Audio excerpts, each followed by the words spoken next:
ज्यादा कूल लगते हो, जैसे हम आपको फॉलो करते हैं सोशल मीडिया पर, जो आप मूवी में एंगल लेकर के आते हो, कहाँ से इंस्पिरेशन आती है, क्या कुछ और आप माइंड में लाते हो जो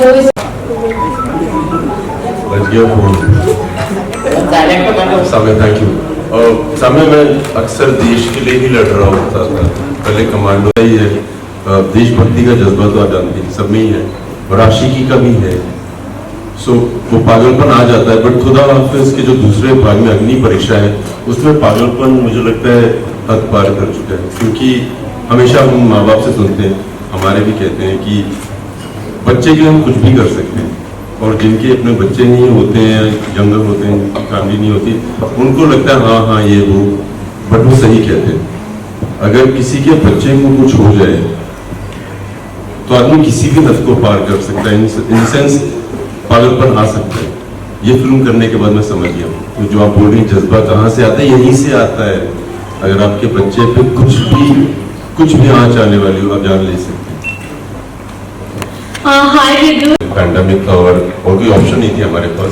फिल्म हमने थिएटर के लिए बनाई थी, बट शिवालिक और मैं बात कर रहे थे कि जिस तरह से लोगों का रिव्यूज और रिस्पॉन्स आया तो बहुत खुश थे, बट सबका एक कॉमन था कि फिल्म थिएटर में रिलीज होनी चाहिए। और हम लोग मुझे लगता है हम पहले वो हैं जिन्होंने पहले OTT में पहला भाग रिलीज किया, सेकंड थिएटर में आ रहा है। और जिम्मेदारी बहुत बढ़ गई थी क्योंकि हमने वादा किया था जब थिएटर में आएंगे कमाल हो जाएगा, चाहे वो इमोशन हो चाहे रोमांस हो। और जब आप थिएटर में देखेंगे समझ जाएंगे कि इस तरह की फिल्म थिएटर में ही देखी जा सकती है। और जैसे मैंने कहा, एक तो अपनी बहन बीवी के लिए लड़ना होता है, एक अपने बच्चे के लिए लड़ना होता है, उसमें अंतर तो बहुत है जो मुझे इस फिल्म को करने के बाद समझ आया। आप हद पार कर सकते हैं पागलपन। यहाँ पे जितने भी पेरेंट्स हैं वो समझ जाएंगे कि अगर बच्चे को थोड़ी खरांच भी आ जाए ना और किसी और के बच्चे ने डाली हो, आपका दिल से तो मन करता है उसकी बहुत पिटाई की जाए और ऊपर और ऊपर और ऊपर ऐसे ही। बट थैंक यू, जो आपने बोला बहुत अच्छा लगा। बट इसका फर्स्ट पार्ट भी बहुत अच्छा। Thank you. Hi Vijay sir, this is परी फ्रॉम मैग्नेटिक मीडिया। आपकी लैंग्वेज में गुंडा। Yes, thank you for this complement. मेरा क्वेश्चन आपसे रहेगा कि जैसे अभी बोला कि इसका पहला पार्ट आ चुका है, उसमें हम आपकी दीवानगी देख चुके हैं प्यार को लेकर, जिस तरीके से आपने इसमें दिखाया है कि प्यार के लिए इंसान क्या कर सकता है। अब एक बच्चे को लेकर है, तो वो जो बच्चे का एक प्यार होता है, ये होता है कि काफी फैन फॉलोइंग चाहे बच्चे की हो या बड़े की हो बहुत ज्यादा है, हमने देखी हुई है। तो उसमें आपका कितना एक जो मूवमेंट रहा, वो कैसा मूवमेंट रहा आपका कि जब एक बच्चे के लिए आप लड़ रहे हो, उसको उसके लिए अपनी जिंदगी पे निछावर करने जा रहे हो, तो वो आपका एक्सपीरियंस अपने फैन फॉलोइंग्स के लिए कैसा रहता है, उस बच्चे के लिए कैसा रहा? दरअसल जो दूसरा भाग है उसका नाम फारूक कबीर ने अग्नि थी उससे कहानी, फारूक ने मुझे ही बोला था कि विद्युत जो पहला भाग था it was inspired from a true story. उन्होंने एक न्यूज़ में पढ़ा था हैदराबाद के न्यूज़पेपर में कि एक हस्बैंड से एक मामूली इंसान as an common man goes across the 7 seas and gets his wife back. जो रामायण से बहुत प्रभावित है फारूक कबीर, उन्होंने कहा था कि श्री राम भी गए थे अपनी बीवी को लाने के लिए। हमने जब फर्स्ट पार्ट किया था तो सब बहुत खुश थे कि अरे हिट हो गई पिक्चर और सबने बहुत आपकी तारीफ की है फिल्म की। सेकेंड पार्ट का कुछ अंदाजा ही नहीं था कि हम करेंगे कि नहीं करेंगे। और मैं दूसरी स्क्रिप्ट पे काम कर रहा था कि मुझे फारूक ने फ़ोन किया कि विद्युत बहुत कमाल हो गया, ऊपर वाले ने ज़्यादा दे दिया जितना मांगा था, बट हकीकत ये है कि वो जो दोनों कपल हैं उनकी रियलिटी में हैप्पी एंडिंग हुई नहीं है। What he knows is wife को जॉब मिलती है, बट जब वो ऑफिस जाती है तो लोग इंटेंशनली बुरा नहीं कर रहे हैं, बट बातें करते हैं कि ये उसके साथ ये होता है, तुम्हें पता है ऐसा हुआ था। और हस्बैंड का भी यही है, जब वो जाता है कहीं बाहर तो लोग बोलते हैं कि इसकी वाइफ के साथ ऐसा हुआ था। उन्होंने कई शहर भी बदले। सोचने का कि ये दोनों ना अग्नि परीक्षा के थ्रू जा रहे हैं, वो सोसाइटी आपको अग्नि परीक्षा के थ्रू आपको they test you through this, intention नहीं होता है ऐसा।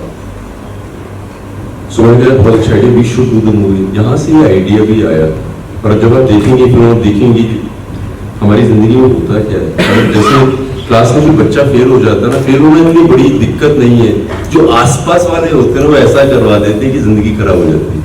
सो I think this is the whole intention. जो आप देखेंगे सब कुछ एक लेवल पे रियलिटी से बहुत बहुत बहुत मैम आपका एक्सपीरियंस मेरे लिए ये फिल्म बहुत स्पेशल है।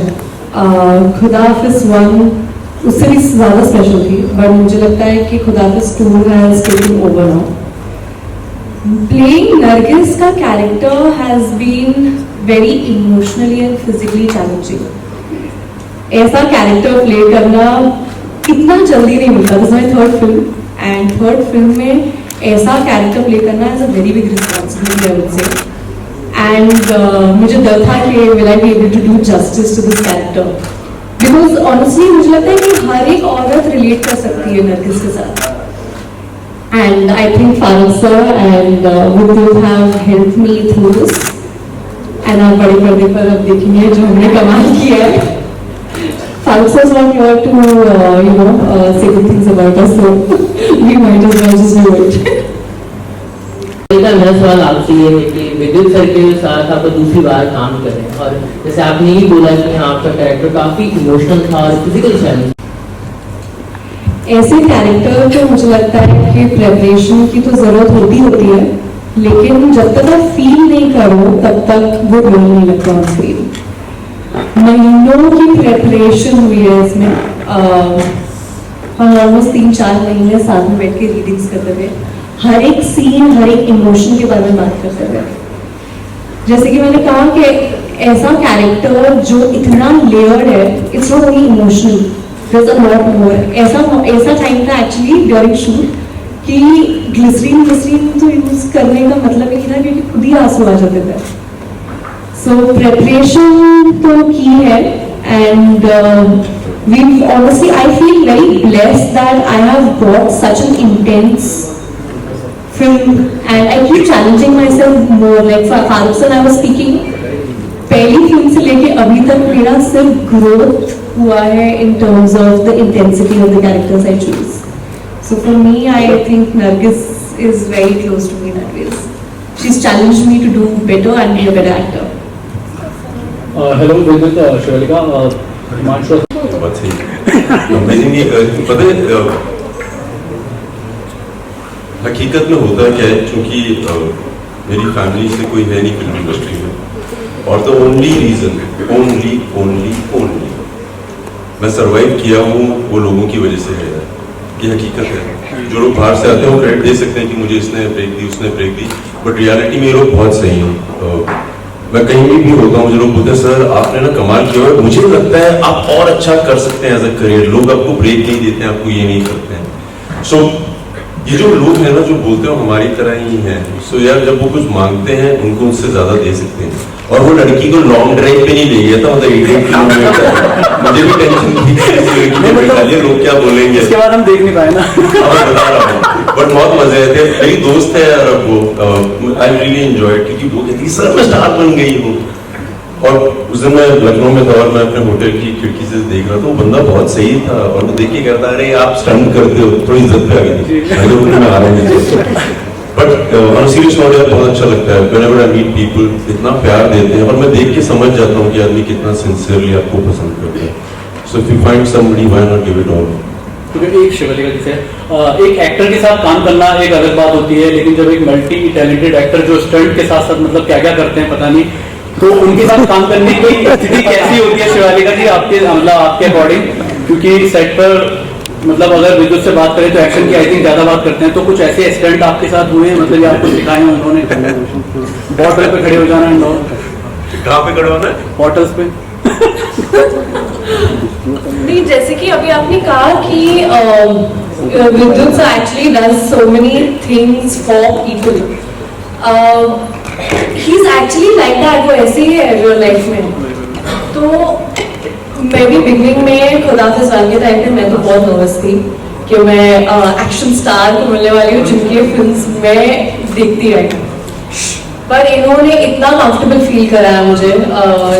जैसे ही मैं एंटर किया, आई हैव ऑलरेडी ऑडिशन, तो उन्होंने मेरे ऑडिशंस आई थिंक देखे हुए थे।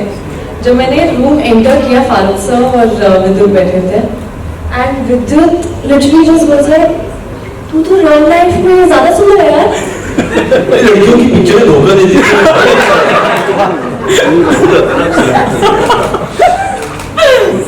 तो मैं वहाँ से तो मेरी नर्वसनेस तो बहुत दूर उड़ गई. In fact we became much better friends because I realise that he is a lot like मी.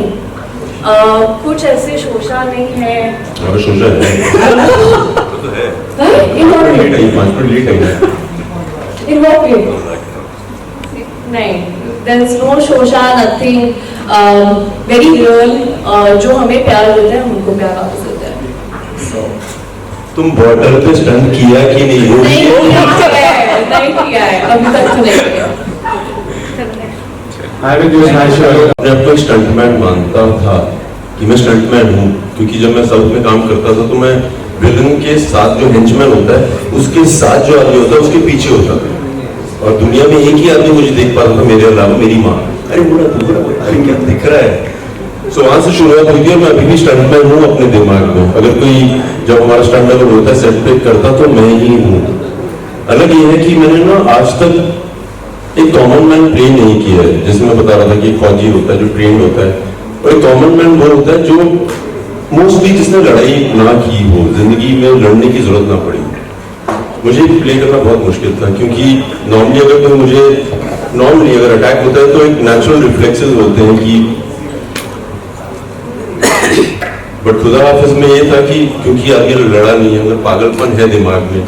सो जैसे किसी ने चीज मारी थी सेट पे खुदा हाफिज के पहले पार्ट में, तो मैंने बॉटल पकड़ ली. सो फार्मूला वो कब विदित वो बॉटल लगनी चाहिए. That's a reflection. हाँ, सो वो अनट्रेन करने में बहुत मुश्किल हुई है पहले बार में. सेकंड में क्या था कि चूंकि पागलपन इतना चढ़ गया था दिमाग में, पहली बार बीवी के साथ हुआ, बच्चे के साथ हो रहा है. फिल्म में भी कहते हैं कि अगर मामूली इंसान पे इतने अत्याचार किए जाए कि हद पार हो जाए, वो बाहुबली बन जाता है. तो बाहुबली बना ऐसे यार कि जो औजार खंजर हाथ में आया उससे शुरू कर दिया लड़ना. और ये मेरे ख्याल से मैंने आज तक हिंदी फिल्मों में अपने दौर में देखा नहीं है. आप देखेंगे जो मेरे दोस्त हैं जो धारावी बॉम्बे में इस्लाम है एशिया की सबसे बड़ी, जब मैं उनको फिल्म दिखाई उन्होंने अरे भाई ये तो अपनी तरह लड़ रहा है, चाकू का मदद मार रहा है. सच में ये अलग है. जब आप फिल्म देखेंगे आपको दिखेगा कि कोई भी आदमी अगर पागलपन पे आ जाए तो क्या कर सकता है. थोड़ा अलग है. तो शिवालिका मैम बस एक वो मैं नहीं कर सकती. और मुझे लगता है कि नरगिस की लड़ाई दिमाग में ज्यादा है. that's a mental fight. Thank you. नहीं मेरे से लड़ रही है, मेरी बेटी को लेके गए हैं, मैं मुझसे बात नहीं करनी. चलो लड़ के आओ. मेरे से तो लड़ी नहीं वो. बॉम्बे आया था ना तो मैंने शब्द बहुत सुना था, स्ट्रगल बहुत स्ट्रगल की. यूर हो रहा स्ट्रगल हो रही है. अब मैं पीछे घूम के देखता हूँ ना, कुछ स्ट्रगल नहीं है. मुश्किल आई डोंट नो मुश्किल का क्या मतलब, बट जब हम इंजीनियरिंग कॉलेज में होते हैं ना, अगर उससे स्ट्रगल बोल रहे हैं सो वो वाली स्ट्रगल है बॉम्बे में. मुश्किल है कि आपको ना बहुत मेहनत करनी पड़ती है, उन लोगों से मिलना पड़ता है जिनको आप समझ आते हैं. सो वो वाला पार्ट मुश्किल था, बट सबको उससे गुजरना ही पड़ता है. बट आसान कैसे हो जाता है अगर आपको पता है आपको क्या करना है, या आपको पता है आपने क्या क्षमता है. Like this is what I do the best. और आप किसी के ना सुने, और 2-3 दोस्त वो वाले रखे जो कहें अरे भाई कमाल है. एक मम्मी और वो 2-3 दोस्त, आसान हो जाती है जब. So it was not difficult, but वो एक प्रोसेस है जिसके थ्रू जानना ही पड़ता ही है. There is no shortcut. तो जब वो चल गई पिक्चर में बहुत खुश थे. 10वीं का पास हो गया एग्जाम, अब 12वीं आ गई है, अब थिएटर में हो रही रिलीज. डिफरेंस तो है बहुत ज्यादा, और एक्साइटमेंट है क्योंकि एक थिएटर में देखने के लोगों के साथ बहुत मजे तो है. और हम लोग आज बात कर रहे थे कि what's the favourite part of having a movie in a theatre. Favourite part है यार लोगों से मिलना, इंटरव्यूज देना. सो डिफरेंस है बट एक्साइटमेंट बहुत ज्यादा है. सर इस फिल्म का Thank you so आप much. लखनऊ में बेहोश हुए थे स्टंट के दौरान, वो कैसे क्या था? आपकी इन्फॉर्मेशन गलत है. मैं स्टंट के दौरान बेहोश ही नहीं हुआ था. इमोशनल सीन के दौरान बेहोश हुए थे. अरे इसके बारे में शिवालिका बता दीजिए, आपने चर्चा की है. और उस दौरान दरअसल मैं किसी को बता रहा था कि मैंने कई बार सुना है कि मैं रोते रोते, मेरी दोस्त बोलती हैं कि मैं आई पास्ड आउट, मैं फेंट हो गई. और मैं सोचता था पता नहीं कैसे हो जाता है, मैं इतनी वर्जिश करता हूँ मैं कोई फेंट नहीं हुआ. बट कई बार आपके इतने आंसू निकल जाते हैं, आपका ब्लड प्रेशर इतना ड्रॉप हो जाता है, जो मैंने पहली बार एक्सपीरियंस किया था. Sometimes you so low, so sad कि थोड़ा पास आउट. और वो मैं उस टाइम हुआ था. Thank you. शिवालिका आप बता रही थी कि रोमांटिक सीन करते हुए वो बेहोश हो गया था अभी इमोशनल सॉरी इमोशनल लड़कियों इसके तो रहना ही मत करना होगा